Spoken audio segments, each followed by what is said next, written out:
I noticed a father in the hallway, and he had his hand on his head, and he was tearful. And he just looked at me and he said, "I haven't been able to make my daughter smile in 3 days. And she's in her room now. And somebody gave her this backpack, and she's got this pillow, and she's opening everything, and she's grinning from ear to ear."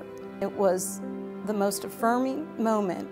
When Alicia was a sophomore, she was diagnosed with a very rare and tenacious cancer. While the doctors were focusing on her medical condition, we learned the importance of focusing on the quality of life. And that's what inspires the Alicia Rose Victorious Foundation. When I was 14, I was diagnosed with CML.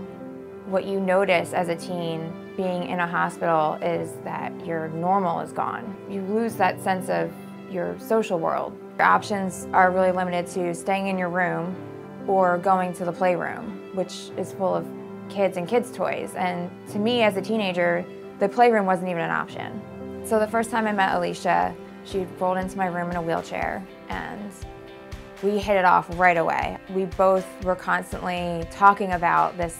There was still something lacking. There was still something that felt isolating. It always came down to the fact that there was nowhere for us to go. I'm a child life specialist for Virtual Voorhees. I help to minimize the stress associated with healthcare experiences. When teenagers come to the hospital, it can be very challenging. Many hospitals have playrooms that are available for younger children that are hospitalized, but it's not developmentally appropriate for teenagers. I think as a physician, I like to think that we're very good at focusing on the medical care of our patients. We generally have less of a focus on the psychological aspects of the child's care, which is so important, especially for those who are in the hospital for a prolonged period of time.